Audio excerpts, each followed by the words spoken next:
Bonjour à tous, j'espère que vous allez bien et bienvenue dans ces nouvelles anecdotes consacrées au Joker. Vous avez pas pu passer à côté, c'est le film qui cartonne de ouf en ce moment et qui aura une belle carrière au cinéma, à mon avis. Je suis là pour vous expliquer la jeunesse du projet et comme d'habitude vous donner quelques anecdotes. Always tells me to smile and put on a happy face. She told me I had a purpose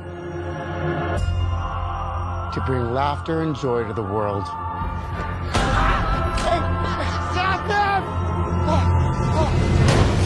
On va commencer par le commencement, à savoir Joaquin Phoenix et comment il a pu interpréter son Joker, comment il l'a mis en scène, comment il l'a mis en place, dans quel état d'esprit il s'est mis.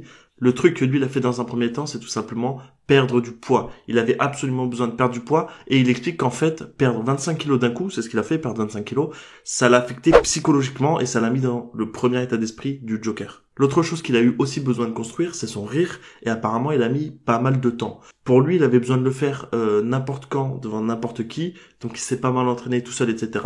Puis il a invité le réalisateur Todd Phillips à venir chez lui pour écouter son rire. Apparemment au début c'était un petit peu moyen, mais bon, il a réussi à se rattraper avec le temps. Et en fait, pour créer son rire, il a observé des personnes atteintes d'un désordre neurologique qui provoque un rire incontrôlable. D'ailleurs, si vous avez vu le film, vous comprenez peut-être pourquoi il a fait ça. Ça faisait quelques années, environ 3-4 ans, que Joaquin Phoenix voulait avoir un rôle comme ça, très psychologique, avec un rôle d'un petit peu méchant, super vilain. Il y a une chose que Joaquin Phoenix déteste absolument faire avant un tournage, c'est de lire le scénario. Du coup, quand le réalisateur lui a demandé de venir à la séance de lecture, il est venu, mais vraiment en se forçant, et ça a pas du tout plu à De Niro, vraiment, parce que De Niro voyait qu'il aimait pas du tout du sien, Joaquin Phoenix. Du coup, ça a engendré quelques discussions un petit peu houleuses entre les deux personnages, ce qui a totalement contribué à la crédibilité de leur dialogue dans le film. Transition toute trouvée, puisque De Niro interprète un rôle à l'exact opposé du rôle qu'il avait interprété dans La Valse des Pantins, film de Martin Scorsese, où à l'époque il prenait en otage un célèbre présentateur de talk show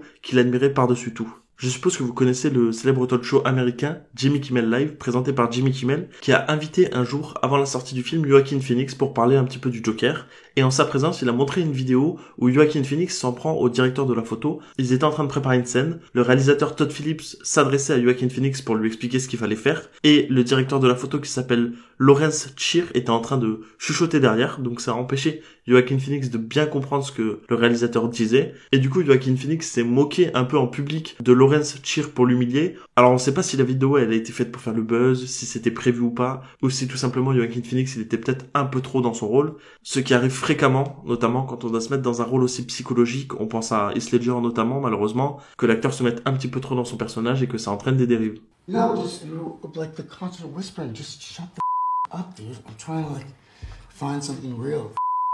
Oh, sorry, it's only such a. It's not a big deal. It's not a big deal. Yeah, it kind of is. It pisses me off. And I know you started the share thing, Larry. Yeah, it's funny making fun of me. Like I'm a diva. It's not even an insult. Cher, really? She's a singer, actor, dancer, fashion icon. How is that an insult? Maintenant, on va parler un petit peu du scénario. Zazie Beetz, qui a un rôle dans le film, a confié au micro lors d'une interview que le scénario était absolument génial. Il était très très souvent réécrit dans le tournage. Littéralement, ce qu'elle explique, c'est que ils allaient dans la loge du réalisateur, Joaquin Phoenix, Zazie Beetz, le réalisateur, et il y avait même le scénariste. Ils réécrivaient une petite partie du scénario, voire ils écrivaient la scène à venir. Eux, ils s'occupaient de la prendre pendant qu'ils étaient en train d'être maquillés, et ils la tournaient. Tout allait très vite. En fait, si vous voulez, Joaquin Phoenix, il a subi une transformation tellement intense que malheureusement, le planning du film était très serré et il ne pouvait pas perdre de temps car il ne pourrait pas retourner à l'avenir. En parlant de Todd Phillips, lui et son co-scénariste ont découvert l'histoire la plus commune de l'origine du Joker. Donc vous savez, c'est l'histoire où il tombe dans la cuve d'acide et qu'il est dévisagé. C'est ce qu'on avait pu voir notamment dans Suicide Squad. Malheureusement, pour eux, ils ont un film qui voulait ancrer absolument dans le réel et ça leur paraissait vraiment trop irréaliste. Du coup, au lieu d'amener Joaquin Phoenix dans un univers de bande dessinée, ils ont amené l'univers de bande dessinée dans l'univers de... La Warner a longtemps hésité à faire ce film, notamment parce que le réalisateur vendait vraiment un film très violent et très sombre, et ils avaient peur que ça empiète sur les recettes de vente des jouets et du merchandising fundraising autour du Joker. Ils ont finalement accepté que le projet soit rated R et c'est pas la première fois puisqu'il l'avait aussi fait pour V pour Vendetta en 2005 et pour Watchmen en 2009. La Warner voulait aussi qu'à l'origine ce soit Scorsese qui réalise le projet. D'ailleurs, il a souvent et longtemps été rattaché au projet. Et en plus de Scorsese, il voulait absolument inclure DiCaprio en tant qu'acteur principal. Mais bon, DiCaprio était déjà engagé sur Once Upon a Time in Hollywood et je sais pas s'il l'aurait fait de toute manière. Et Martin Scorsese était déjà engagé sur The Irishman. Heureusement, Robert De Niro venait juste de terminer ses scènes pour The Irishman au moment où le projet du Joker a commencé.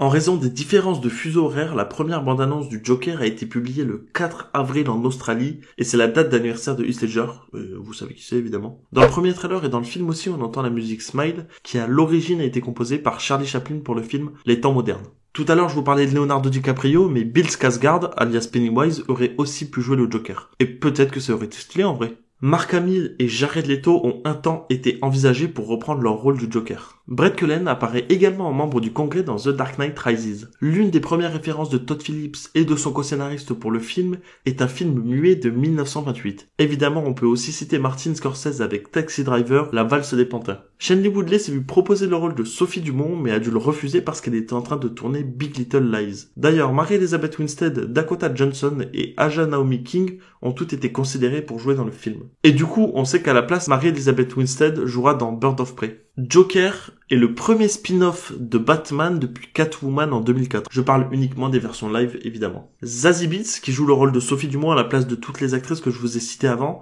est une grande fan de Joaquin Phoenix et elle a déclaré que c'était un honneur de travailler avec lui. Frances McDormand a refusé le rôle de Penny. Le film est destiné à créer une nouvelle société qui produira des films DC autonomes. Je crois qu'ils veulent l'appeler DC Dark. Et à l'époque où le projet était en production, Todd Phillips avait suggéré que le logo soit créé et mis dans le film. Mais la Warner a trouvé que c'était un petit peu trop tôt pour déjà partir sur une nouvelle boîte de prod concernant DC, sachant qu'ils ne savaient même pas si le film allait marcher. Coïncidence assez singulière puisque Joaquin Phoenix était considéré par Darren Aronofsky pour jouer dans son film intitulé Batman Year One, mais le film a été annulé. Le budget final du film est de 555 millions. À l'heure où je vous parle, le film est sorti aux États-Unis mais pas en France et il a récolté en un week-end 250 millions, ce qui est un gros carton. Zazie Beetz et Brian Tyree Henry sont également co-acteurs dans la série Atlanta. Les prises de vue principales ont démarré le 18 septembre 2018 et ont terminé le 19 décembre 2018. Pour créer le maquillage du Joker, l'équipe du film s'est inspirée du tueur en série John Wayne Gacy qui se déguisait en Pogo le clown pour amuser les enfants dans les hôpitaux. Au départ, c'est Alec Baldwin qui devait jouer le rôle de Thomas Wayne, mais il a dû refuser à cause d'un souci d'emploi du temps. Et ensuite, le rôle a été proposé à Viggo Mortensen qui a tout simplement refusé. On n'a pas la raison. Le petit Dante Pereira Olsen qui joue Bruce Wayne dans le film a aussi incarné la version jeune de Joaquin Phoenix dans A Beautiful Day. Depuis 2009 avec Watchmen, un film DC n'avait plus été classé rated R. Il s'agit du premier film d'un grand studio à remporter le Lion d'Or à la Mostra de Venise. Vous en avez entendu parler, c'est notamment là que ça a lancé la grande hype Joker. Vous avez déjà vu Joaquin Phoenix au cinéma et vous avez peut-être jamais fait attention, mais il a un bec de lièvre. Ça en fait donc le premier acteur à avoir une cicatrice au niveau de la bouche et à jouer le Joker.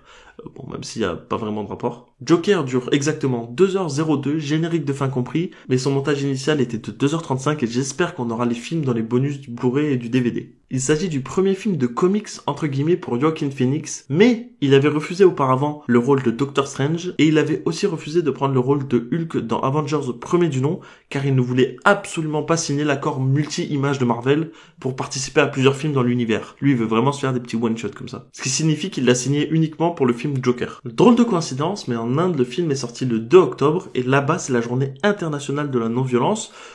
Donc vous voyez le paradoxe. En fait, là-bas, l'anniversaire de Gandhi, le 2 octobre, est devenu un jour férié, et c'est parce que c'est un jour férié que la Warner a décidé de le sortir ce jour-ci. La compositrice du film, Hildur Guðnadóttir, je suis désolé, je dois le prononcer très mal, a été engagée en août 2018, au même moment où elle était en train de composer la bande-son de la série Tchernobyl, qui a aussi cartonné, mais comme c'est pas permis, et donc c'était deux bandes-son très lourdes à composer en même temps. Quand j'étais petit, et que je disais que je voulais faire comique quand je serais grand, tout le monde riait de moi. Là, y a plus personne qui rit maintenant. La phrase est inspirée par le regretté comédien britannique Bob Monkhouse. J'en ai fini avec cette vidéo, j'espère que ces synecdotes vous ont plu, que vous allez aller voir le film, que vous allez passer un très bon moment, peut-être sortir en PLS et en dépression, mais bon, ça fait partie du jeu. Je vous remercie de l'avoir regardé, n'hésitez pas à commenter, liker et partager, et je vous dis à bientôt.